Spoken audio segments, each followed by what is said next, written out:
Bonsoir à tous. Le soleil se couche sur Cotonou. Fin de la journée, place donc à la lune et aux étoiles. Fin de la semaine du travail également. On peut dire déjà dans quelques heures seulement. Bon week-end à chacun et à tous. Mais bienvenue déjà sur le grand rendez-vous sur BB24. Un grand rendez-vous qui prévoit 3 plateaux plus le journal qui viendra à 19h45 exactement. Voilà donc pour le menu de ce soir, les détails dans un instant, juste après la météo.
Vous êtes sur le grand rendez-vous et au menu ce soir, le bien-être de toute la planète. La sensibilisation à la préservation de la couche d'ozone se fait également au Bénin. Focus dans un instant sur les efforts fournis et à fournir dans nature et bien-être. Restez avec nous, chers téléspectateurs, pour donc apprendre à gagner votre vie sur Internet. Je reçois pour vous un jeune Béninois qui tire la majeure partie de ses revenus en restant connecté sur les réseaux sociaux. Rendez-vous avec l'expert de ce soir. Hier, chaque pays dans le monde entier a présenté ses meilleures attractions touristiques. C'était bien évidemment la journée mondiale du tourisme hier. Les experts sensibilisent à la capitalisation du patrimoine culturel béninois, matière première bien sûr de l'industrie touristique. Le grand rendez-vous, vous le savez, cette édition va vous offrir comme d'habitude à 19h45 le journal qui sera présenté ce soir par Ulvaeus Balogun, déjà en place. Bonsoir Ulvaeus. Bonsoir Assiom. Il y a quoi au menu de ce 19h45? Eh bien, ce soir, nous parlerons de 2 piliers essentiels à la réussite d'une vie professionnelle et au développement des affaires. Il s'agit de la motivation et de la détermination. Et à cet effet, Jemima Katrae, la directrice de la télévision nationale, a partagé son expérience avec des jeunes universitaires. Nous parlerons également de ce trésor qui casse la barrière de la seule parole, un système de communication mis en place par les sourds et les malentendants pour communiquer entre eux. Et enfin, avec vous, entreprendre sur Internet est possible. Comment s'y prendre? Quels sont les pièges à éviter? C'est à découvrir dans un instant. Voilà pour l'essentiel de l'actualité de ce soir. Assiom Gaba, à vous le plateau. Merci beaucoup à vous, Ulvaeus Balogun, pour la présentation du menu de ce 19h45. On vous retrouve donc à 19h45 exactement, je dirais dans moins de 45 minutes exactement. Allez, on va vous retrouver également, chers téléspectateurs. Pour le moment, on est sur les plateaux, le plateau du grand rendez-vous. On a prévu pour vous ce soir 3 différents plateaux. On commence par le premier, animé par l'expert.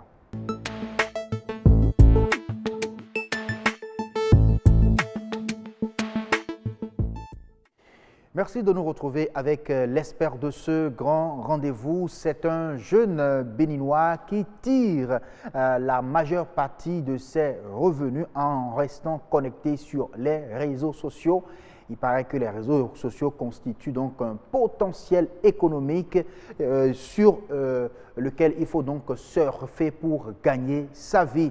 Et donc sur cette émission, je reçois pour vous Alphonse Affo. Il est spécialiste en marketing digital, c'est ça? Bonsoir. Bonsoir, c'est moi qui vous remercie pour cette invitation. En tout cas, nous sommes très heureux de vous accueillir. Vous dites que vous gagnez votre vie en restant connecté sur les réseaux sociaux. Vérité ou pas, à vous donc d'en donner la preuve à nos téléspectateurs ce soir. Merci beaucoup, merci pour cette question.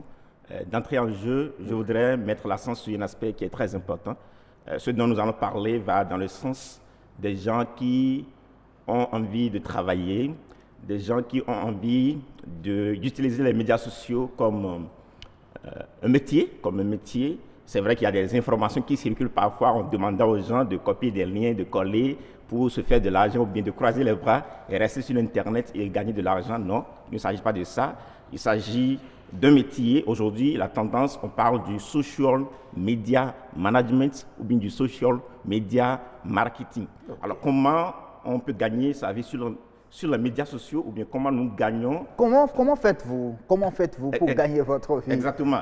Il y a plusieurs possibilités. Moi, j'ai commencé avec Explore Motivation, avec laquelle j'ai créé une chaîne YouTube et nous faisons des vidéos de motivation. Nous avons également écrit un livre à travers lequel nous vendons le livre également en ligne. C'est dans ce processus que j'ai découvert par exemple la publicité Facebook parce que je voudrais toucher plus de personnes. Je voudrais mieux vendre ce livre. Alors, j'ai commencé par me faire former. C'est un aspect sur lequel je vais revenir tout à l'heure. Nous avons la possibilité de nous former, quelle que soit notre étude de base. Moi, à la base, je suis géologue de formation, mais aujourd'hui, je suis un expert dans le digital marketing parce que j'ai appris. Et c'est là que j'ai découvert que Facebook est un outil impeccable si nous voulons toucher des gens susceptibles d'acheter des informations chez nous. Alors, je reviens un peu sur le contexte des médias. Les gens susceptibles d'acheter des informations sur vous, oui. Donc ça veut dire quoi en réalité? Il y a des informations qui sont contenues par les réseaux sociaux, qui sont dans les réseaux sociaux dont les gens profitent en réalité. Exactement. Je reviens un peu sur le contexte des médias sociaux. À la base, c'est des outils mis en place pour raccourcir les distances, pour permettre aux gens d'échanger entre eux. Et l'ouverture est tellement faite de sorte que vous ne payez rien avant d'accéder à un média social, que ce soit Facebook, YouTube, LinkedIn et d'autres. Vous ne payez rien. Mais ce que vous payez, c'est que vous laissez vos informations personnelles à ces plateformes de médias sociaux. Et en tant qu'entrepreneur, de quoi ai-je besoin pour toucher un client ou bien pour transformer un visiteur de mon site ou bien de ma page Facebook en client? J'ai besoin de ces informations personnelles, j'ai besoin de son âge, j'ai besoin de ses centres d'intérêt. Chaque fois que vous cliquez sur un élément sur Facebook et que vous likez, vous voyagez, vous montrez aux gens que vous êtes à tel endroit, Facebook collecte toutes ces informations sur vous. Et il y a un outil qu'on appelle le Business Manager de Facebook, à partir duquel j'ai la possibilité, par exemple, de toucher une audience personnalisée. On parle d'audience personnalisée. En termes d'exemples concrets, il y a environ 3 mois, nous avons lancé une campagne pour la réalisation des forages de notre entreprise Exploit de l'eau et de l'énergie. Donc nous avons demandé à Facebook de toucher pour nous des gens qui habitent à Cotonou, qui habitent à Bouben-Calavi, qui habitent dans l'Atlantique, bien, en tout cas dans des grandes villes où les gens ont peut-être les moyens pour réaliser des forages. Ça, c'est le premier critère. Le deuxième critère, on se dit que c'est des gens qui ont, à partir de 30 ans, qui ont la possibilité peut-être, ça c'est notre étude qui nous permet... Ce sont vos études qui vous permettent exactement, de nous toucher uniquement ceux-là et des gens qui sont en situation d'emploi parce qu'on se dit qu'ils ont les moyens. Donc Facebook a la possibilité de montrer notre publicité uniquement qu'à ceux-là. Donc vous voyez que c'est beaucoup plus précis. Et dans ce sens, je vous dis, en l'espace de 3 mois, nous avons déjà obtenu plus de 600 demandes de devis et nous avons déjà réalisé des forages. Donc ça, c'est l'un des aspects de la manière dont nous profitons des médias sociaux. L'autre aspect, et ça, je le recommande à tous ceux qui nous suivent, qui ont envie d'arrondir leur fin du mois. Ah, d'accord. Et sur ça, je voudrais vous poser une question. Les soirs, quand vous quittez ici, qu'est-ce que vous faites à la maison? En tout cas, c'est moi qui pose les questions. Vous savez ce que tout le monde, c'est pas le citoyen lambda peut faire quand même. Hein. quand il rentre chez lui, après avoir travaillé, on est fatigué. Tout à fait. La plupart des temps, les gens se reposent. Oui. Mais supposons un instant que vous vous êtes fait former. Je commence toujours par là. Aujourd'hui, on a la possibilité de se faire former presque gratuitement sur l'Internet. L'information n'a jamais existé telle qu'elle existe aujourd'hui. Et vous vous êtes fait former, par exemple, dans le social media management, oui, dans l'assistance virtuelle ou dans la publicité Google ou Facebook. Et que vous trouvez un contrat d'environ 10 heures de travail par semaine. Ce qui vaut environ, parce que nous on a des contrats comme ça au niveau d'Exploit Digital Marketing, où on intervient qu'environ 3 heures sur un certain nombre de projets par semaine. Donc supposons que les gens vous paient, parce que la plupart de ces clients ne sont pas forcément en Afrique, il y en a qui sont en Afrique, mais surtout un peu partout dans le monde entier. Et c'est l'un des atouts des médias sociaux, par exemple. Et que l'on vous paie ne serait-ce que $15 l'heure, et que vous travaillez 2 heures par jour. Ça fait environ 10 heures chaque semaine. Et à la fin du mois, vous allez vous rendre compte que vous avez pu réaliser environ $600. Environ $600. Ce qui fait environ 300 et quelques mille francs, 300 et quelques mille francs CFA. Oui. Et ce qui vous permet d'arrondir vos fins de mois. Oui, mais ce que vous dites, est-ce Oui. que c'est vraiment réel? Est-ce que c'est ce que vous faites pour gagner votre vie? Oui, de façon concrète. De façon concrète, oui. De façon concrète, il y a des plateformes aujourd'hui qui existent. Où, une fois que vous avez travaillé sur votre profil, moi j'ai par exemple le certificat de Google au niveau de la publicité Google, j'ai également des certificats au niveau de Facebook. Donc il y a des plateformes, je vais donner quelques exemples pour ceux qui nous suivent, ils peuvent vous noter. Il y a Upwork, il y a Guru.com, il y a Freelancer.com, il y a Fiverr, il y a People Per Hour. Il y a des plateformes sur lesquelles vous pouvez mettre votre profil. Et de temps en temps, il y a des offres qui viennent. En tant que spécialiste en... Oui, on parle de freelancer, Oui. on parle de freelancer, et gagner sa vie sur l'Internet, il y a plusieurs possibilités. Il y a le social media management, par exemple. Oui. Ça, c'est au niveau des médias sociaux. Vous pouvez être un spécialiste au niveau de la publicité à Google. Vous pouvez être un assistant virtuel. Donc, ce sont des profils qu'on peut avoir en combien de temps, par exemple? La première des choses, c'est d'abord aller chercher l'information. Aller vers des gens qui l'ont déjà fait avant vous. Également, faites-vous former. Comme je l'ai dit tout à l'heure, il y a une formation gratuite de Google sur le marketing numérique pour les pros. Et je recommande aux gens, ceux qui sont en Afrique, de suivre la formation qui concerne les Africains parce que ça part de nos réalités. Okay. Alors, il vous faut environ, je crois, un peu plus de 26 heures pour suivre cette formation et avoir le certificat. C'est d'abord le point de départ. C'est un atout qui vous ouvre les yeux sur la manière dont vous pouvez gagner votre vie sur l'Internet de façon légale. Après cette étape, il va falloir que vous commenciez par postuler pour les offres. Allez sur ces plateformes-là pour s'inscrire, la plupart des temps, c'est gratuit. C'est lorsque vous commencez par gagner de l'argent et que vous avez envie de passer à un palier de dessus, vous pouvez par exemple créer votre propre agence sur ces plateformes-là. Nous, notre agence Exploit Digital Marketing est sur cette plateforme. C'est une opportunité qui nous permet de prendre de gros marchés et de travailler avec d'autres collaborateurs sur place ici au Bénin. Parce que moi, j'ai avec moi des jeunes que je forme, à qui je mets à disposition ce que nous gagnons. Et ensemble, on profite des bienfaits. Vous savez que les jeunes béninois, nous autres béninois, on est très nombreux quand même sur Facebook aujourd'hui. Pour d'aucuns, les réseaux sociaux, c'est du temps perdu, c'est juste de la distraction et tout le reste. Et comment est-ce qu'il faut donc capitaliser cette fréquence des Béninois sur Facebook? Parce que la question aujourd'hui, c'est de pouvoir permettre quand même à la population de tirer des revenus de toutes leurs activités, de cette présence, de cette fréquence sur ces réseaux sociaux. Ok, la première étape, oui, c'est d'abord de se poser une question. Comment se fait-il que le jeune Mark Zuckerberg, qui a créé Facebook, pour la plupart c'est gratuit comme vous l'avez dit tout à l'heure, oui, mais fait partie des hommes les plus riches au monde? C'est parce qu'il exploite une partie de cette entreprise qu'il a mis en place qui lui procure de l'argent.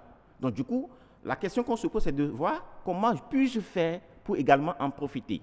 Et la première étape pour ceux qui nous suivent, vous avez parlé des jeunes, ce n'est pas seulement béninois. les jeunes. Oui. Bon, je veux dire les Béninois. Oui, les Béninois. Générale, oui.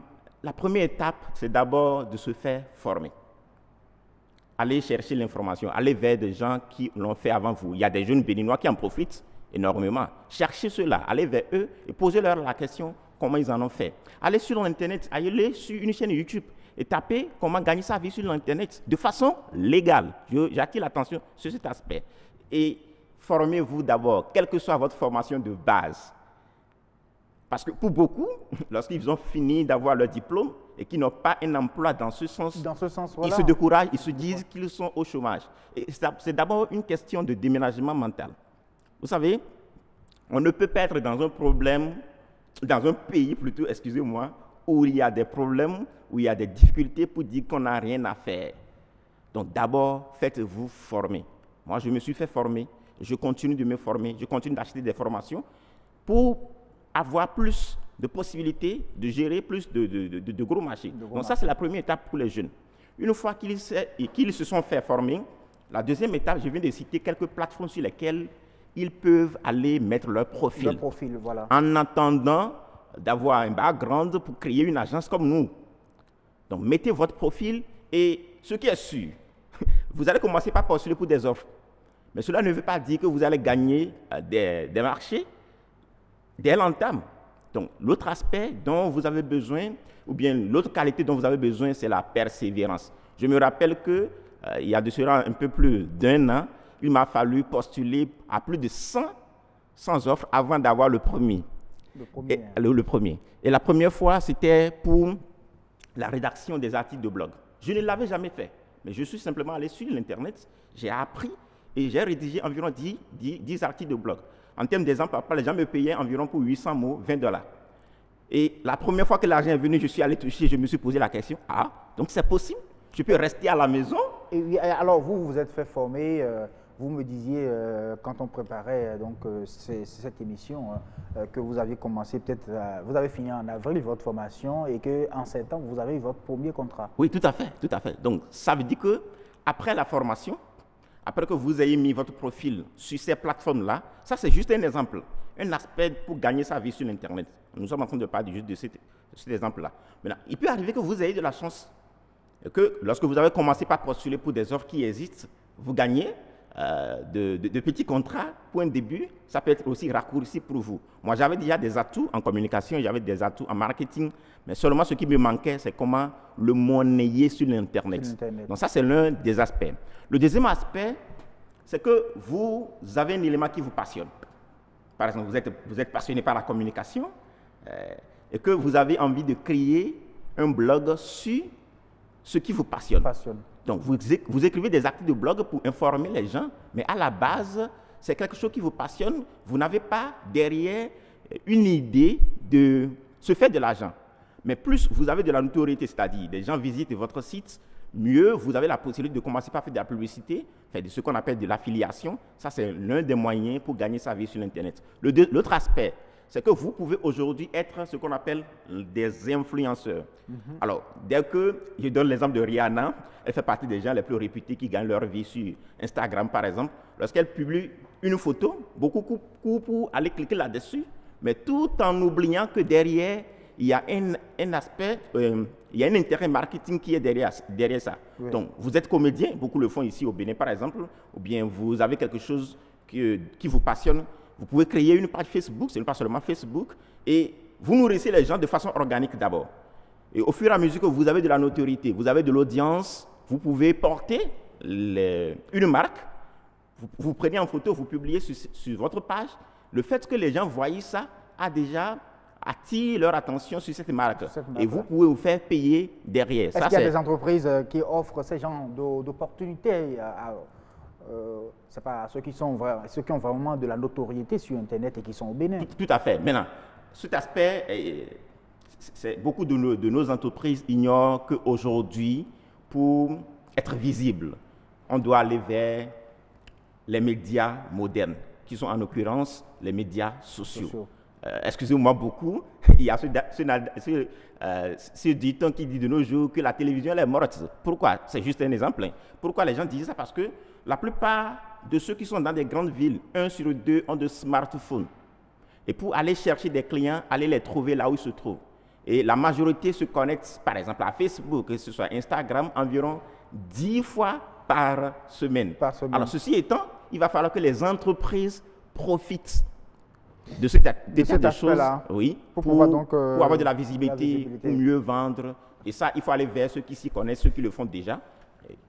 Merci beaucoup à vous, Alphonse Affo, pour tous ces détails. On comprend tout simplement que les réseaux sociaux permettent en tout cas à des gens de gagner leur vie. Et cela, c'est réel, ce ne sont pas que des mots, c'est que c'est de la réalité. Et vous en êtes vraiment un exemple. J'espère qu'on aura le temps d'aller désormais peut-être réseau social par réseau social, oui, pour voir comment est-ce qu'il faut donc capitaliser, c'est pas dit, ce potentiel économique que regorge vraiment ces réseaux sociaux. Merci beaucoup. Aller sur des aspects techniques beaucoup plus pointus. C'est moi qui vous remercie. Merci à vous d'être venu. La suite de ce grand rendez-vous, ce sera bien sûr sur Nature et Bien-être avec Amandine Aniabossou et son invité.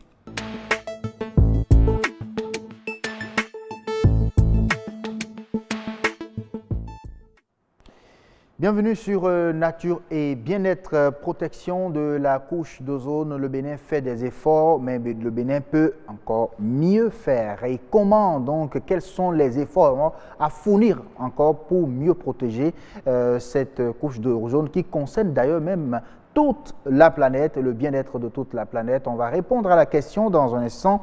On va retrouver Amandine Aniabossou et son invité juste derrière ce reportage que voici.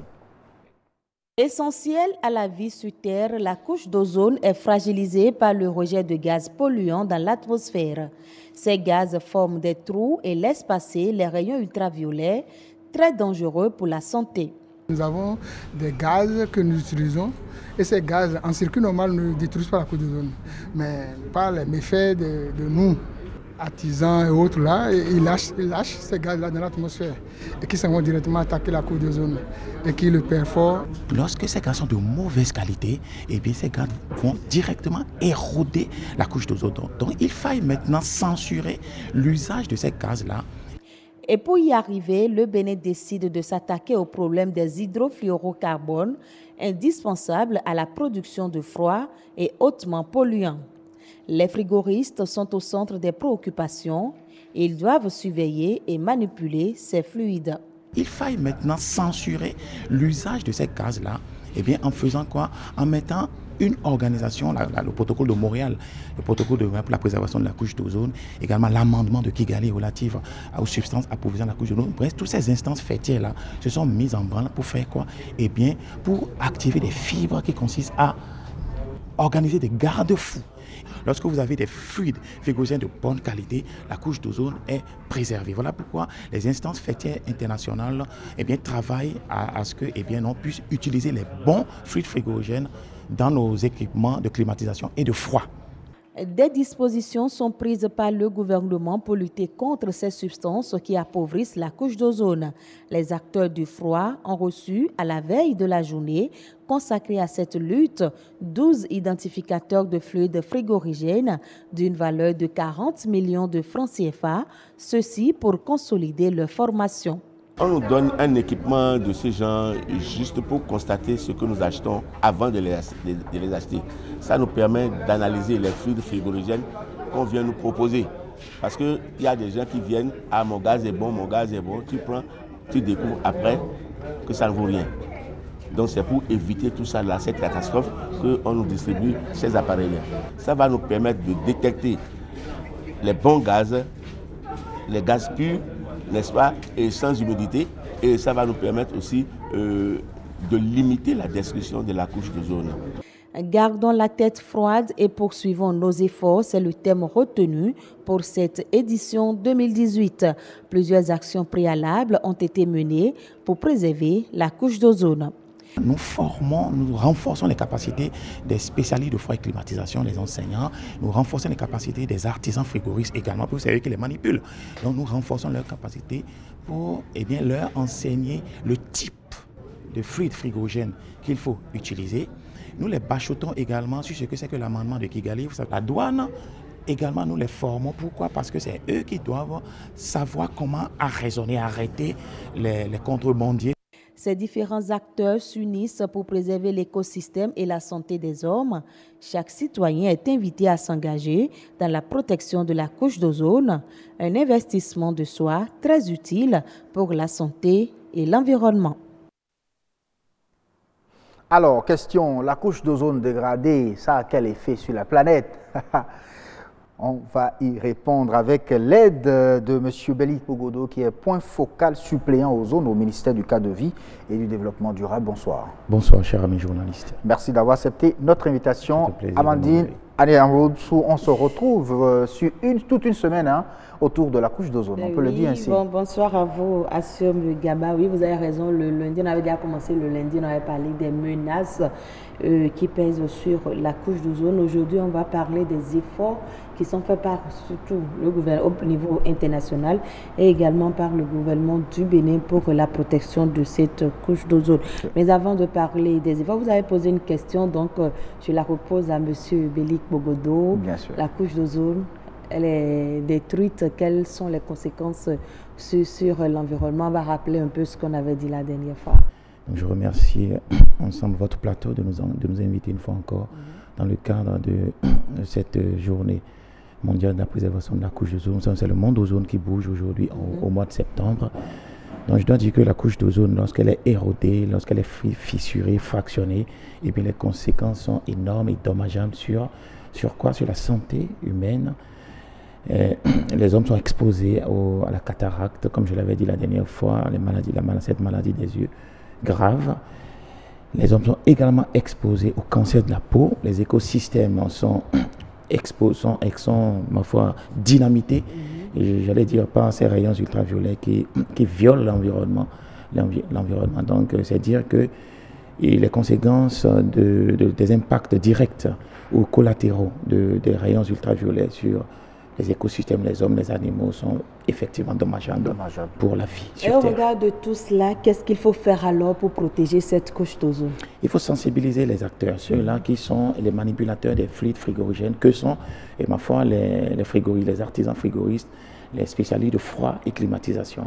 Vous savez, le Bénin regorge de près de 3500 frigoristes. Si je dois me tabler un peu sur l'ensemble du territoire national, ils sont tellement nombreux. Et qu'est-ce que le gouvernement fait? Nous avons, dans le cadre de la préservation de la couche de l'eau, commencé déjà par ceinturer cette sphère d'activité-là, en finançant la mise en place de la NFCB, l'Association nationale de froid et climatisation du Bénin. Pourquoi? C'est qu'il faut avoir un regard sur cette association pour savoir qui fait quoi et qui fait quoi en temps et en heure. Les 3700 et quelques frigoristes, ils sont tous au sein de cette association. Malheureusement, tous ces frigoristes ne sont pas encore partie intégrante de la NFCB. Pourquoi? Nous sommes en train progressivement de les répertorier.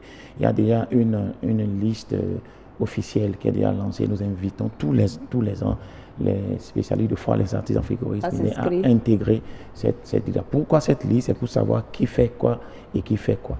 Pourquoi? Parce que la couche d'ozone est littéralement endommagée par la manipulation des faux fluides frigorigènes. Et la plupart des artisans frigoristes ne sont pas enseignés sur l'importance de l'utilisation des bons fluides frigorigènes. La plupart d'entre eux manipulent malheureusement les faux fluides frigorigènes qui viennent des produits des pays voisins tels que le Nigeria, etc. Alors, lorsque le fluide frigorigène n'est pas de bonne qualité, immédiatement, il provoque l'érosion de la couche d'ozone. Conséquence, l'ONU Environnement et le Programme des Nations Unies pour l'environnement doute de manière périodique le ministère du Cadre de Vie et du Développement Durable de ces identificateurs de gaz, ces analyseurs de gaz, que nous, en retour, nous octroyons aux associations de frigoristes, aux centres de formation, et nous avons commencé à en donner également aux douaniers pour qu'ils fassent quoi? Pour qu'ils puissent détecter les bons fluides des faux fluides. Déjà au niveau des frontières. Alors, mais vous avez parlé de ce produit, M. Pogodo, et ça a dit que c'est la seule source de dégradation de la couche d'ozone, ces gaz. C'est les gaz, c'est les mauvais gaz et les mauvais fluides frigorigènes qui sont identifiés comme étant les vecteurs fondamentaux de l'érosion. Il n'y a pas du tout d'autres causes. Il n'y a pas d'autres causes véritables. Il y a un gaz qu'on appelle l'hydrofluorocarbone, HFC, qui est un gaz qui avait été un gaz chouchouté par les instances internationales. Pourquoi? Parce que ce gaz qui est utilisé dans les équipements de frais et de climatisation n'avait pas été étiqueté comme un gaz qui érode la couche d'ozone. Malheureusement, ce gaz a une forte teneur, comme je l'ai dit la dernière fois, ça a montré ses limites avec le temps. En carbone, et qui provoque le réchauffement climatique. Conséquence, l'alerte a été donnée par le protocole de Kyoto, comme quoi il faut avoir un œil, un regard sur ce type de fluide frigorigène qui, c'est vrai, n'érode pas la couche d'ozone, mais provoque un réchauffement de la planète. Et parlant des efforts, des actions qui ont déjà été menées, vous avez parlé de formation, de sensibilisation et de la mise sur pied d'un regroupement pour les frigoristes. Est-ce qu'il y a d'autres actions qui ont été menées? Nous avons mis sur pied, comme je le disais, la NFCD. Nous n'avons pas mis sur pied, ce n'est pas nous qui l'avons mis sur pied. Ils se sont entendus pour créer cette instance fêtière. Et le gouvernement les appuie. Et le gouvernement, via le ministère du cadre de vie, les a appuyés. Ça, c'était il y a 2 ans, en 2016. Maintenant, il y a également que nous disons qu'il faut renforcer la capacité de ces frigoristes-là. Il faut qu'ils maîtrisent ce qu'on appelle l'outil fluide frigorigène. Il faut qu'ils parviennent à identifier les faux fluides. Parce que jusque-là, depuis 2 ans, ils sont ensemble, il y a toujours des gens qui ne maîtrisent pas. Oui, c'est normal. C'est normal qu'ils ne maîtrisent. On ne peut pas maîtriser le monde ozone en un clin d'œil. Voilà pourquoi nous organisons périodiquement, pendant toute une année, des séances de formation. Nous formons les douaniers pour qu'ils périodiquement, combien de temps? Est-ce que c'est en janvier, en mars, par an? Une fois par an, au moins, les artisans frigoristes reçoivent notre visite pour s'informer de ce qui c'est que l'actualité dans l'identification des bons fluides et faux fluides frigorigènes. Il y a également que le ministère, pour pouvoir canaliser le flux d'arrivée des fluides frigorigènes dans le pays, nous octroyons des agréments aux importateurs de ces fluides frigorigènes. Donc, il n'y en a que 5 malheureusement. Nous avons donné 5 agréments. Pourquoi? C'est délicat, c'est un monde délicat. On ne peut pas donner des agréments à tout le monde. Donc, mais nous allons également au niveau de ces structures à qui nous avons octroyé des agréments pour aller vérifier si ces agréments-là respectent les clauses contractuelles avec le ministère du cadre de vie. Nous allons vérifier si les clauses sont respectées.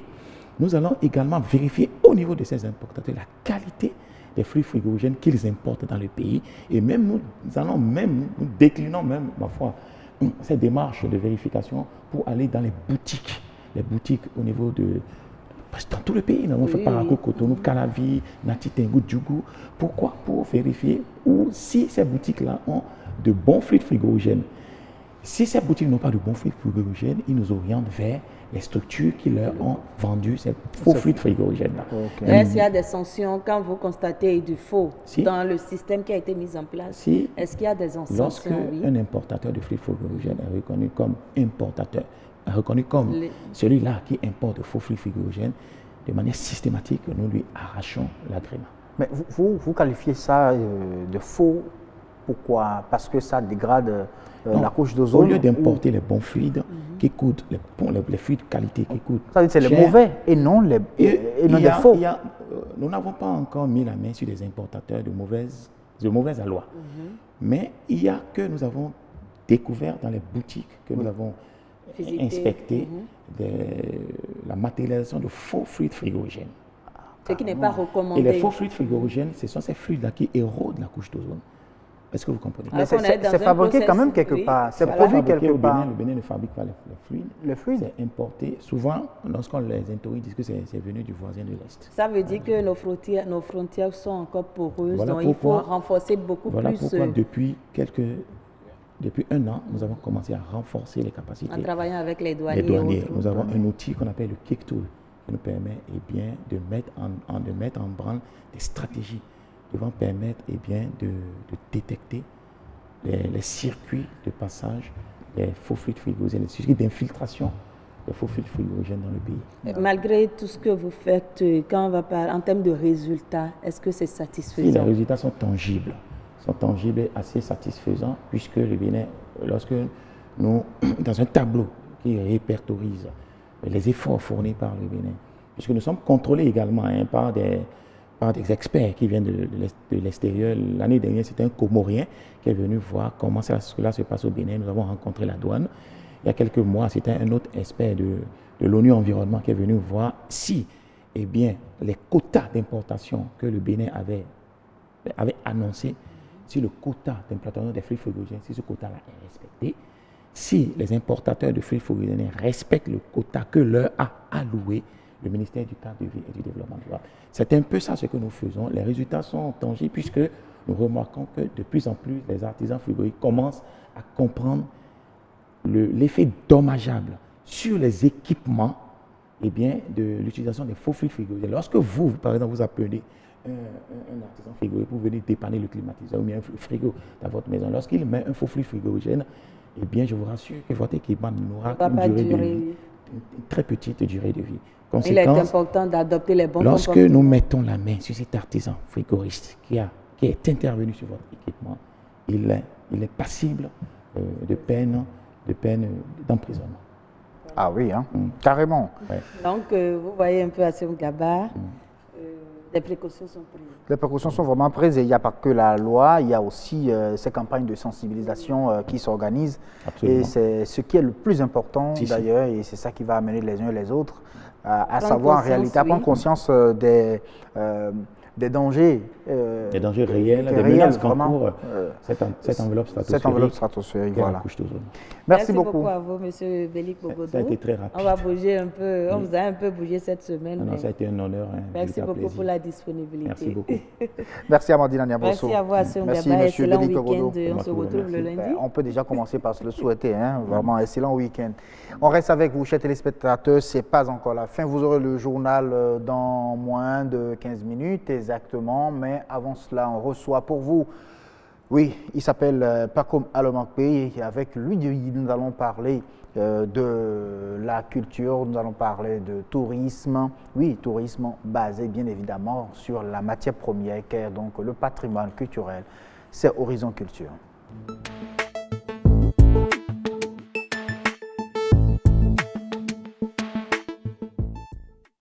Horizon Culture, aujourd'hui, nous célébrons la journée mondiale du tourisme. C'était hier, mais le grand rendez-vous célèbre cela aujourd'hui. Et donc, nous allons voir en réalité quelle est la matière première sur laquelle se base bien évidemment l'industrie touristique au Bénin. Et pour vérifier cela, nous allons suivre d'abord ce reportage qui nous présente un jeune béninois. Lui, il est guide de tourisme. Il accompagne plusieurs touristes au Bénin sur différents sites touristiques. On va le suivre et revenir en plateau avec Pacom Alomakpe pour voir comment est-ce qu'il faut donc capitaliser ce patrimoine culturel. Je quittais chez moi la zone Agbapa et j'allais jusqu'à Gambie, je faisais des visites et je ne gagnais rien. Mais les gens étaient contents et c'est ça qui faisait beaucoup plus ma fierté. Un bénévole devenu jeune patron d'entreprise. Euloge Toshoedo, un producteur de richesse en tant que guide de tourisme. Et en 2009, après ma formation, j'avais compris que la notion était purement théorique. Et je me suis dit c'est important que je fasse des enquêtes, des recherches pour être plus compétent. C'est là que je suis parti de Cotonou et je me suis retrouvé à la direction du parc national de la Peñari. J'ai fait mon stage là-bas. En dehors de ça, j'ai fait mes recherches également dans le parc régional W Bénin. Et aussi, je me suis beaucoup déplacé. Je me suis déplacé à Aboumé, à Poso-Tomé, presque un peu partout dans le pays. Des dizaines de métiers relèvent du secteur touristique. Celui du guide-interprète, dans lequel s'est spécialisé ce jeune béninois, rend la visite agréable aux touristes et soigne l'image du pays visité. C'est lui qui doit lire beaucoup dans le regard des touristes, c'est lui qui doit répondre à leurs besoins. Parce qu'après tout, le guide constitue un ambassadeur des visiteurs auprès de son pays. Autodidacte employeur, il évalue ses revenus à environ 200 000 francs CFA par mois. Le salaire d'un cadre supérieur Bac plus 5, agent permanent de l'État au Bénin. Mieux, ses activités alimentent des dizaines d'autres acteurs qui constituent les différents circuits proposés à ses clients. Si je prends le circuit d'Ayara par exemple, le piroguier, il est inclus. Il y a également à Avrancourt, derrière la rivière Noire, la ferme également, la prestation c'est inclus. L'atelier de Tam Tam où je fais danser les visiteurs également, ils ont également un tarif qui est inclus. Donc c'est tout ça que je réunis et puis je définis. Maintenant, en ce qui concerne moi-même, Ce que je gagne sur chaque touriste, ça dépend. Si c'est un touriste, en une journée, je suis gagné 10 000.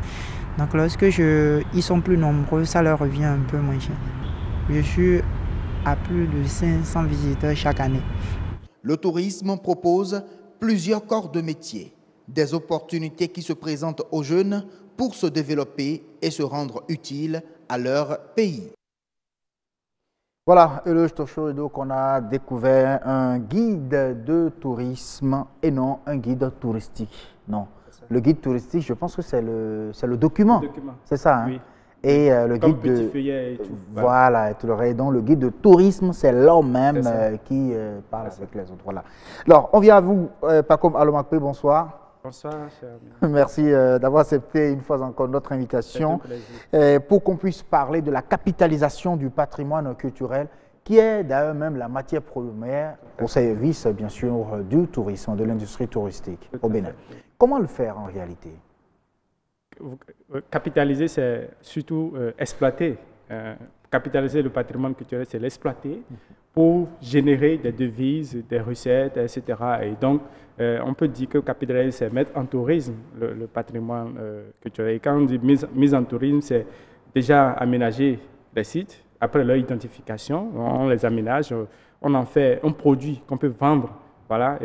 Et la capitalisation, après ce travail d'aménagement, et donc on fait un travail de promotion de l'espace qu'on a aménagé dans le processus de capitalisation. Et donc, la dernière étape de la capitalisation, c'est l'étape de ce qu'on appelle la sensibilisation. On communique autour, on fait la promotion pour que les gens soient informés qu'il existe un tel produit touristique ou issu du patrimoine qu'on peut visiter et découvrir. Un exemple palpable de capitalisation que je peux donner, c'est aujourd'hui, par exemple, ce que je peux appeler le site, le parc Pandjari. Vous savez, aujourd'hui, le parc Pandjari, c'est d'abord un patrimoine naturel, avec la biosphère, la biodiversité, tout ça, les animaux qui sont dedans et tout. Aujourd'hui, vous savez que le site est inscrit sur la liste du patrimoine mondial. Et dès que c'est inscrit, quand vous allez dans Google et vous tapez Parc Pandjari, vous avez d'abord un site internet qui existe, qui parle des différents éléments qu'on retrouve sur le site. Voilà. Et tout cela, c'est ce qu'on appelle capitalisation et étape promotion. Parce que quand on dit promotion, c'est qu'on réalise des éléments des visuels, donc des affiches. Je crois que quand vous allez dans même les agences de tourisme ou au ministère, la direction du tourisme, vous voyez des affiches. Okay, on prend des gens sur le site. Donc, on peut prendre des images des animaux, etc. Et donc, c'est tout ce processus qu'on appelle capitalisation, qu'on appelle mise en tourisme. Voilà, mise en tourisme. Alors, aujourd'hui, je dirais même cette année, pour la célébration de la Journée mondiale du tourisme, c'était hier, le monde entier, l'OMT a choisi comme thème tourisme et transformation numérique. Voilà. On peut donc faire cette capitalisation-là à travers le numérique. Fondamentalement, on ne peut pas faire aujourd'hui la promotion, quel que soit votre domaine d'activité, sans vous baser sur l'outil qu'on appelle le TIC. Donc, aujourd'hui, la capitalisation passe essentiellement par, je l'ai dit tantôt, c'est-à-dire c'est capitaliser pour la promotion, c'est surtout produire des éléments visuels, sonores, images, etc. sur le bien et surtout faire leur diffusion sur des plateformes Internet, donc les sites Internet. Aujourd'hui, par exemple, le parc Pandjari a un site Internet. Donc, on ne peut plus concevoir, je vais dire, un patrimoine culturel mis en tourisme sans sa diffusion sur un site Internet. Et donc, vous comprenez avec moi que quand on parle de numérisation ou numérique, c'est la mise en tourisme de sites par les outils TIC. Par les outils TIC. Voilà. Merci beaucoup à vous, Pacom Alomakpe. Vous allez rester avec nous le temps qu'on retrouve Ulvaeus Balogun dans la rédaction de BB24. Avec lui, nous allons suivre l'actualité du développement. Ça se passe sur le grand rendez-vous. C'est le 19h45.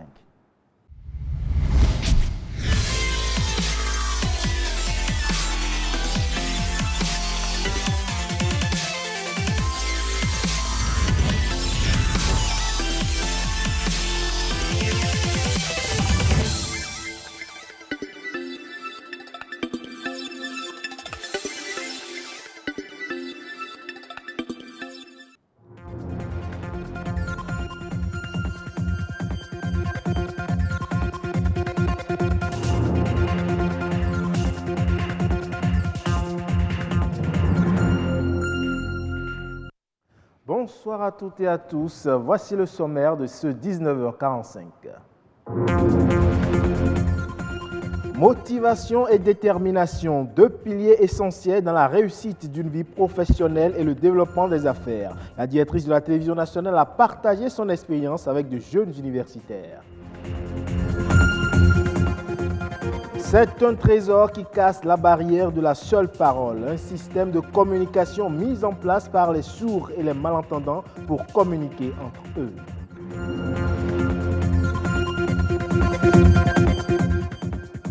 Entreprendre avec Internet est possible, mais comment s'y prendre et quels sont les pièges à éviter? La réponse dans un instant.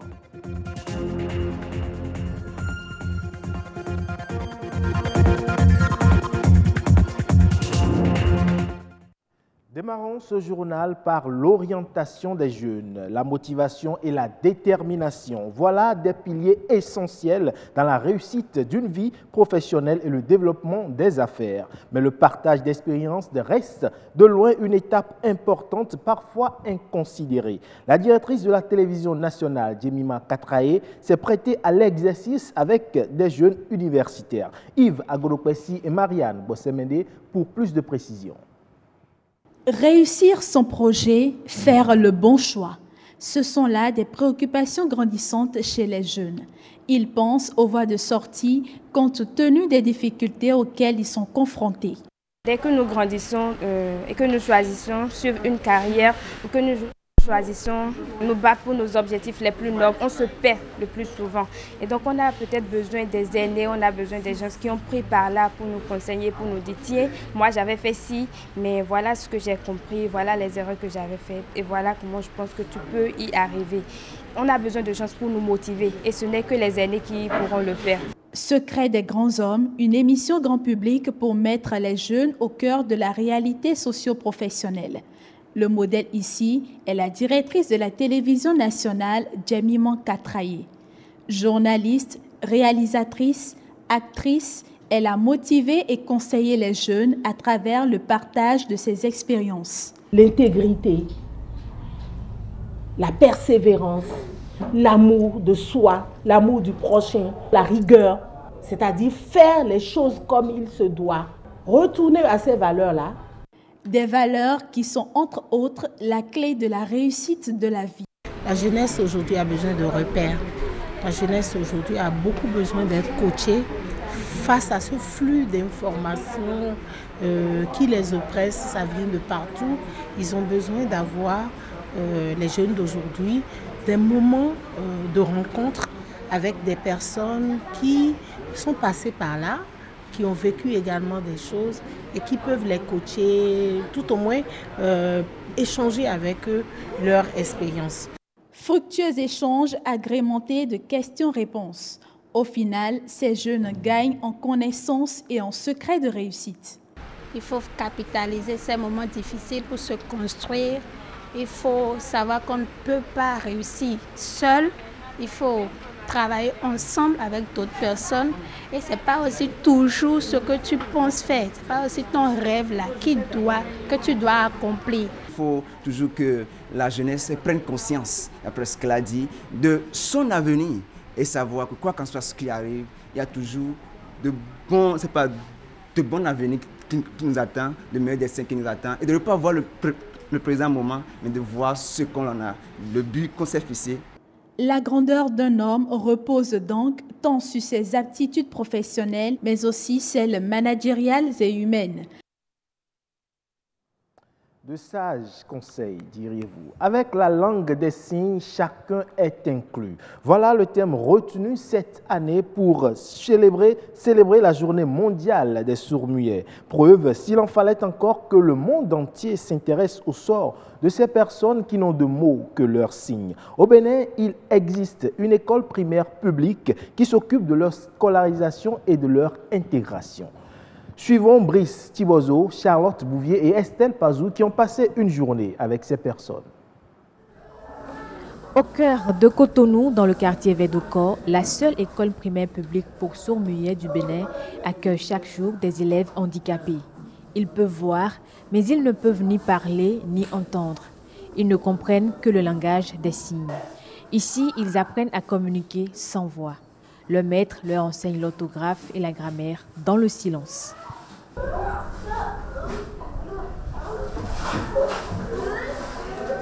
La particularité ici, c'est l'utilisation de la langue des signes. Parce que nous sommes en face des enfants à besoins spécifiques, c'est-à-dire des déficients auditifs. Tout ce qui est son est étranger à eux. Tout se fait de façon visuelle, c'est-à-dire ils lisent à travers les gestes et nous utilisons les gestes pour les enseigner. La tâche n'est pas facile pour ces élèves sourds-muets qui doivent suivre le même programme scolaire que les autres élèves. La numérisation pourrait leur être d'un grand secours, mais l'école n'est pas encore équipée comme le déplore le maître. Le programme qui est enseigné à ces enfants-là ne tient pas compte de la psychologie de l'enfant sourd. Et c'est chez nous encore en Afrique que nous continuons d'utiliser uniquement les images. Sinon, vous allez dans les pays développés, ce n'est plus uniquement les images, c'est l'audiovisuel qui est introduit dans la salle de classe. Par exemple, je fais chez Tante Baké. Il faudrait que l'enfant regarde. L'enfant ne peut pas être en train de regarder le test dans un livre et au même moment suivre les signes que je suis en train de faire. Là, les difficultés, par exemple. Certains enfants bénéficient même d'appareils auditifs leur permettant de retrouver une part d'ouïe. Cependant, un suivi orthophonique est indispensable pour apprendre à se servir de ces appareils et pour accompagner chaque enfant. On est venu faire la prise en charge d'enfants qui ont été appareillés grâce à un don, mais qui n'avaient pas de suivi orthophonique derrière à cause des moyens des parents qui sont bas. Or, quand vous donnez des appareils auditifs à des enfants sans suivi derrière, c'est comme de donner une télé sans le décodeur. C'est super, mais ça ne suffit pas. On ne peut pas se servir d'une télé si on n'a pas quelque chose pour décoder l'image, le son, etc. Les enfants, c'est pareil. Ils ont reçu leurs appareils, mais ils ne savent pas s'en servir seuls. Il faut un orthophoniste pour les aider, pour aider leur famille à entretenir cet appareil. Sinon, vous pouvez être sûr que dans les 6 mois, suite à des problèmes d'entretien, les appareils seront cassés ou bien perdus. La prononciation et l'écoute s'apprennent par les images, les jeux et les gestes. Les enfants appareillés tentent de lire sur les lèvres des orthophonistes et enregistrent les nouveaux sons appris. De cette façon, ils gagnent en autonomie et en assurance pour évoluer dans ce monde malgré leur handicap. Merci à vous, Estelle Pazou. À l'ère du numérique, Internet s'est installé dans les foyers. Cet outil indispensable offre une infinité de possibilités pour se divertir, mais aussi pour travailler. De sorte que n'importe quelle entreprise qui se veut compétitive aujourd'hui doit être visible sur le net. Même un particulier peut se lancer et espérer gagner de l'argent grâce à Internet. Mais comment s'y prendre? Existe-t-il des formations en la matière et quels sont les pièges à éviter? Éléments de réponse dans cette interview signée Bernard Jobé, Sidnel Koublemou et Charlotte Bouvier. La première étape, en toute chose, c'est d'abord de se faire former. Vous avez la possibilité de gagner votre vie sur Internet en tant que freelancer. Travailler avec des gens comme assistant virtuel, comme customer service, c'est-à-dire service clientèle. Vous pouvez être leur community manager. Vous avez la possibilité de gérer également leur site Internet. La deuxième étape, vous avez la possibilité de devenir infopreneur. Et qui parle d'infopreneur ici, c'est quelqu'un qui vend une formation. Tôt ou tard, j'ai la possibilité de vendre cette expertise. J'ai la possibilité de vendre cette information à travers le web. Je peux amener quelqu'un à gagner sa vie sur Internet. La troisième possibilité que les gens ont pour gagner leur vie sur Internet, c'est de devenir un entrepreneur du web. La dernière possibilité dont je m'en vais parler, c'est d'être employeur de quelqu'un. Quiconque a envie de promouvoir davantage ses activités sur Internet peut recruter ce qu'on appelle aujourd'hui les community management. C'est évolué, on parle de social media management ou bien du social media marketing. Lorsque vous voulez gagner votre vie sur Internet en tant qu'individu, il y a des aspects que vous devez respecter. Normalement, on parle de freelancer ici, ça veut dire que vous êtes un consultant indépendant. Et un consultant indépendant qui se respecte doit avoir un numéro IFU. Et lorsque vous êtes sur l'Internet, il y a des pratiques à respecter, telles que le respect des clauses de confidentialité. Il y a un code numérique qui régit tout pays. Il va falloir que vous respectez la loi si vous voulez réussir de façon durable votre vie sur l'Internet. On parle toujours Internet, mais pour le moment, et plus précisément les over the top, qui désignent des services disponibles sur le réseau Internet, quel que soit le type de liaison ou le fournisseur d'accès. Un service par contournement qui a un impact significatif sur l'économie des opérateurs télécoms, mais également sur les usagers. Suivons ensemble Adé Fidéon, expert en technologie de l'information et de la communication. Il est au micro de Gloria Oni et de Petroni Lokosu. Les OTT fournissent des services gratuits parce que, ces OTT, en contournant l'opérateur historique qu'est l'État, ne contribuent pas à l'assiette fiscale du pays. De deux, les OTT gagnent en collectant les données des utilisateurs. Aujourd'hui, on est à l'ère du big data et les données ont une valeur inestimable. Donc, les OTT, en fait, ne font que gagner en proposant leurs services. Donc, on pourrait dire que ces services constituent des pièges pour les utilisateurs qui pensent profiter d'une certaine gratuité. Des pièges parce que quand on collecte les données, c'est-à-dire des informations sur chaque utilisateur, on peut l'utiliser à des fins marketing en faisant du ciblage ou en faisant du profiling, ou bien on peut l'utiliser à des fins d'espionnage. C'est le cas de Telegram, c'est le cas de WhatsApp, c'est le cas de Facebook, dont la population est friande. En information brève à présent, le Ghana a renoncé à l'émission d'un emprunt obligataire domestique d'une maturité de 5 ans en raison des mauvaises conditions du marché et de la faiblesse des investisseurs. Cet emprunt, initialement prévu pour septembre 2018, devrait couvrir une partie de la dette publique du pays s'élevant à 65% du PIB. Après une aide du Fonds monétaire international de 309 milliards de francs CFA datant de 2015, le Ghana semble déterminé à ne pas reconduire le programme d'assistance et souhaite financer son budget grâce à ses propres recettes issues du cacao, de l'or et du pétrole. En Somalie, la Banque mondiale a approuvé un financement de 40 milliards de francs CFA. Premier financement direct accordé au pays depuis la guerre de 1991. Parmi ces fonds, 30 milliards de francs CFA seront dédiés au projet de financement de la réforme et des dépenses courantes initiées par le gouvernement somalien. Et les 10 milliards restants seront injectés dans un projet visant à accroître les recettes intérieures du pays et à améliorer sa capacité de gestion financière. La Banque mondiale participera également à l'amélioration des secteurs de l'éducation, de la santé, de l'accès à l'eau potable, de l'électricité et de la finance dans le cadre du programme Accord Cadre Pays. C'est tout pour cette édition. Le programme se poursuit sur BB24 avec Assum Gaba pour le grand rendez-vous. Merci beaucoup à vous, Ulvaeus Balogun, pour la présentation du journal. Je peux déjà commencer par vous dire bon week-end, c'est ça, hein? Absolument, merci beaucoup. C'est vrai que le week-end, je le passerai au boulot, mais bon, on est habitué. Bon week-end au boulot, alors. Merci à vous, Assum. Allez, merci beaucoup à vous, chers téléspectateurs, de rester avec nous. On va retrouver, bien sûr, sur le plateau de Horizon Culture, Pacom Alomakpe. Avec lui, nous parlons de capitalisation du patrimoine culturel à mettre bien sûr au service de l'industrie touristique au Bénin. On vient avec vous, Pacom Alomakpe. On revient bien sûr sur cette question qui constitue donc à capitaliser bien sûr le patrimoine culturel via outils TIC, on peut le dire, ou via le web.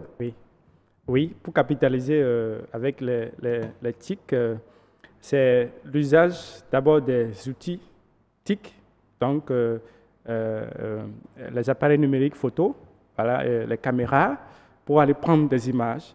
Maintenant, donner du contenu à ces images à travers les informations, tests écrits ou tests dits de façon sonore. Oui. Voilà, sur l'élément. Lorsque, par exemple, vous voulez faire une petite vidéo sur un site, voilà, vous avez l'image, mais en même temps accompagné d'éléments sonores, de son. Donc, un petit commentaire pour présenter le site. Et voilà. Et quand vous utilisez ces éléments, ces outils, et ajouter du contenu maintenant, après, on passe à l'étape de la diffusion de ces données-là. Donc, données sonores, images, visuelles, etc., sur le biais. Et maintenant, lorsque vous finissez de les réaliser, vous les diffusez sur les plateformes. Ça peut être des bases de données consultables, ça peut être un site Internet qu'on utilise pour réaliser. Ça peut être aussi des éléments réalisés et partagés, même par les réseaux sociaux comme Facebook, Instagram et WhatsApp aujourd'hui qui est très frisé, ou les Telegram. Voilà. Bon, je sais que,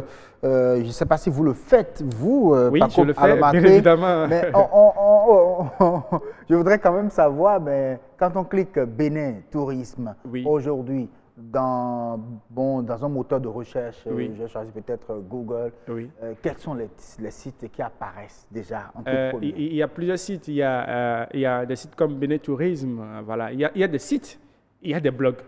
Il y a des sites, il y a des blogs, et puis il y a des pages Facebook. Voilà. Quand vous cliquez Bénin Tourisme, vous avez des sites, et au nombre desquels vous avez des sites que des structures privées ont mis en place, comme Bénin Tourisme, Découverte Bénin, etc., qui apparaissent. Maintenant, il y a des blogs, dont le mien, je parlerai de mon blog, qu'on appelle Patrimoine. Bon, excusez-moi, vous me permettez, c'est pas de la publicité. Et puisque c'est un travail bénévole qu'on le fait par passion, bien évidemment. J'ai un blog qu'on appelle Patrimoine Tourisme, overblog.com. Et donc, pour réaliser un article, je vais dire un billet sur un site. La dernière fois, j'étais à Savais, où j'ai parcouru tout le parcours de Savais. Et sur cette base, maintenant, j'ai produit un article avec des visuels et des images. Donc, je suis allé là-bas, j'ai pris des images avec des appareils numériques. Après, j'ai pris des données. Et donc, après, je viens pour maintenant travailler sur ces données, ces images, pour produire maintenant l'article. Et après, je suis passé à l'étape de la diffusion, où désormais, quand vous cliquez, par exemple, il y a, vous savez, Savais abrite la seule maison qui valorise le mas Guelélé. Le mas Guelélé qui est inscrit sur la liste du patrimoine mondial. Et donc, cette maison est à la limite abandonnée, mais on peut lui donner du contenu, on peut l'animer. Donc, j'ai produit un article dessus et rassurez-vous, quand vous le faites, les gens visitent. La dernière fois, j'ai eu des commentaires des amis qui sont au Cameroun, ils sont des archéologues ou des gestionnaires du patrimoine, ils m'ont contacté, ils m'ont dit, mais tu fais un travail énorme, comment j'arrive, qui me finance? J'ai dit, non, mais c'est l'amour qu'on a pour notre domaine, notre profession et pour notre patrimoine. C'est pour ça qu'on travaille. Et donc, tous les jours, on produit du contenu. Et il faut réellement produire suffisamment de contenu sur le site. Et on n'en a pas encore assez. Quand vous tapez Bénin Tourisme, les éléments que nous avons, ce n'est pas encore suffisant. Il faut beaucoup de production du genre. Donc, il faut qu'on mette en place un système, même si ce n'est pas pour gagner de l'argent. Les journalistes doivent faire ce travail. Et je sais qu'il y a des journalistes culturels qui font ce travail, qui ont des blogs et qui parlent de compte rendu des événements culturels. Mais au-delà de cela, il faut maintenant produire des articles. Quand je dis produire des articles, ce n'est pas de faire juste un compte rendu d'événements culturels. C'est d'aller sur le terrain, comme ce que vous faites, ce que vous faites des magazines. Donc vous allez passer des jours sur cette site-là, prendre des éléments, prendre des images, comprendre comment les choses se font sur le terrain. Qu'est-ce qui est curieux, qui peut susciter une envie pour un touriste de venir découvrir. Vous devez recueillir toutes ces informations, maintenant les traiter pour après les diffuser. Donc voilà, j'invite les gens à travailler bénévole et puis certainement c'est le Bénin qui gagne. Ça ne finit pas gagner comme l'a dit tout à l'heure. Bien sûr, moi je ne savais pas qu'on pouvait gagner de l'argent. Je ne savais pas qu'on pouvait gagner de l'argent en produisant du contenu comme des articles. Mais j'ai compris maintenant, je vais explorer aussi cet aspect-là. Ah oui, vous allez vous faire former. Pour gagner de bénévolat. Je pense que cela est très important, en tout cas pour l'industrie touristique au Bénin. Bien sûr. Quand on parle de patrimoine, ce ne sont pas seulement des sites, il y a également nos danses, nos chants. Le patrimoine, vous savez, c'est le patrimoine matériel et puis le patrimoine immatériel. Immatériel, c'est ça, il y a les gants, il y a les contes, voyez-vous. Voilà, moi j'attends des événements comme le RIAO, enfin, qui est la rencontre des arts de l'oralité, des choses comme ça, pour aller prendre du contenu, voilà, et dire des vidéos, des images, etc., et puis dire les comptes de chez nous. Hein, on va transcrire ces comptes-là sous forme de test, voilà, pour diffuser avec quelques éléments sonores. C'est possible aujourd'hui avec les Facebook, on peut. Et on a parlé de les pages YouTube que vous avez, vous passez les comptes, c'est ça, ce sont ces éléments-là. C'est tout cela qu'on appelle capitalisation ou mise en tourisme d'un site, voilà, pas l'éthique. Donc, je pense que le Bénin doit s'organiser de façon officielle ou formelle, si vous voulez, histoire de capitaliser maintenant ce patrimoine-là que nous avons. En principe, je pense et je crois que dès que le PAG, bon, on va parler un peu politique, dès que le PAG a été mis en place et on a dit nous voulons faire focus sur le tourisme, des choses qu'on peut faire déjà avec les communes, parce que l'État central, ça va être un peu compliqué pour faire tout. Donc, on peut dire, bon, chaque commune doit avoir un site Internet. Il y en a déjà qui ont des sites. Je sais que la commune de Calavi a un site Internet. Et donc, on va dire, dans ce site-là, on ajoute, on ouvre une zone où on parlera du tourisme. Et donc, là, on recrute des journalistes, on recrute des spécialistes du patrimoine ou du tourisme, et eux, ils vont donner du contenu à cela. Et donc, ce travail doit être fait dans toutes les communes en principe, et surtout dans les communes comme les communes qui ont une forte potentialité touristique ou patrimoniale, comme les communes comme Grand Popo, les communes comme Ouida, les communes comme Porto-Novo, Cotonou, Tangueta. Les 117 communes, si vous voulez, du Bénin. Ça va être très important de le faire. Avec son site Internet. 117 sites Internet pour présenter le patrimoine culturel, ça a été le potentiel touristique du Bénin. Voilà. Je pense que ça va être déjà un bon début. Et là, quand vous dites, quand on met Bénin Tourisme dans Google, qu'est-ce qu'on a? Au-delà des sites privés, ça va nous envoyer directement vers les communes. Et ça se fait ailleurs, vous savez. Et il y a la plupart, par exemple, des villes qui sont en France ont un site Internet. Et on voit même leur office de tourisme qui a un site Internet et qui parle des festivals de la ville, qui parle des activités culturelles que les gens font, etc. Ça se fait ailleurs et c'est possible chez nous aussi. C'est bien évidemment possible puisque nous avons l'Internet ici. Et les jeunes sont compétents, ils ont les formations, ils peuvent créer les compétences aussi sont là pour pouvoir donc vous faire découvrir ces sites encore inédits qu'on peut donc valoriser au Bénin. Oui. Merci beaucoup à vous, Pacoma Lopapé, d'être venu sur ce plateau. Mais j'attends un bon week-end, souhaitez-moi aussi. Bon, ok, alors je vous souhaite bon week-end. Merci beaucoup. Bon week-end. Vous allez à Grand Popo comme ça et donc vous continuez la célébration de la journée mondiale du tourisme ici. Merci à vous. On continue avec vous, chers téléspectateurs. Cette fois-ci, oui, on reste sur la toile. On continue toujours de parler éthique. Aujourd'hui, l'actu web, l'actualité sur le grand rendez-vous.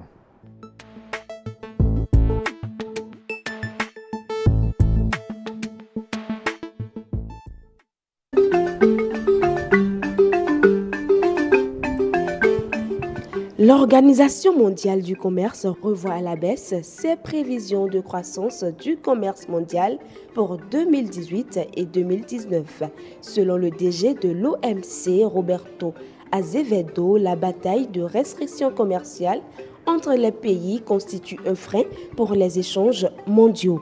En 2019, ces échanges devraient accroître de 3,7%, une baisse par rapport à la précédente prévision de l'organisation. L'OMC appelle les gouvernements à surmonter leurs divergences et à faire preuve de retenue. Elle s'engage à soutenir leurs efforts et à veiller à ce que le commerce demeure un moteur de l'amélioration du niveau de vie, de la croissance et de la création d'emplois dans le monde entier. Une note musicale à présent. Après la diffusion du clip PLB Prendre les Blancs du rappeur Nick Conrad, le parquet de Paris a ouvert une enquête. Dans cette chanson, le rappeur appelle à tuer des bébés blancs. Selon le parquet, c'est une incitation publique à la commission d'un crime ou d'un délit. Retiré déjà de plusieurs plateformes, ce clip a suscité la condamnation unanime du gouvernement. Le ministre de l'Intérieur, Gérard Collomb, a dénoncé des propos abjects et des attaques ignominieuses. Les investigations lancées ont été confiées à la brigade de répression de la délinquance contre la personne. Restons toujours en France, mais cette fois-ci, parlons mode. Le PSG a défilé hier à la Fashion Week. Le Paris Saint-Germain est désormais de retour sur les podiums. Pour ce défilé, le Paris Saint-Germain a collaboré pour la première fois avec l'Indien Manish Arora. Réputé pour ses créations riches et colorées, le créateur de mode est resté fidèle à ses principes. Il a déjà habillé des stars et a même travaillé avec Neymar et Mbappé, des icônes de cette même équipe. Cette collection de prêt-à-porter sera mise en vente à partir de février 2019. La Chine et l'Inde sont les pays ciblés pour la vente des tenues. Le PSG est le premier club européen à ouvrir une boutique officielle à Tokyo. Alors que la Fashion Week bat son plein à Paris, une paire de chaussures fait sensation à Dubaï. Le prix de cette merveille est à 17 millions de dollars. La paire d'escarpins à talons aiguilles est exposée depuis le mercredi dernier dans un palace de la cité d'État du Golfe. Faite de cuir, de soie, d'or et de pierres précieuses, elle a été conçue et créée en Italie. Cette paire est composée de pas moins de 236 diamants. Selon le créateur Herman Karamachandani, l'acquéreur se trouve sans aucun doute à Dubaï. Dubaï est une ville de millionnaires et de milliardaires. Elle est donc le marché potentiel pour ce type de produit. Fin de la revue web, à très bientôt.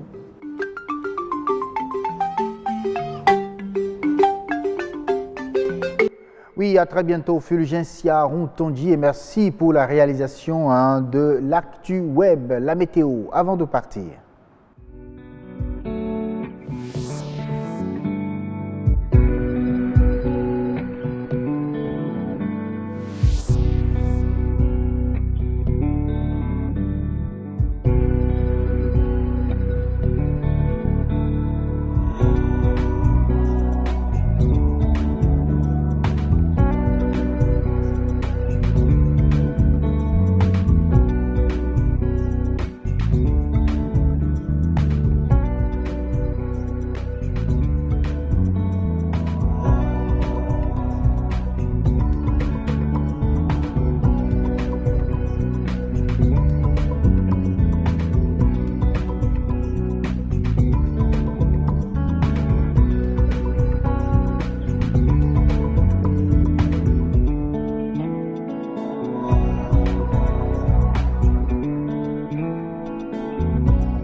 C'était donc le grand rendez-vous. Merci d'y avoir passé toute la semaine de travail.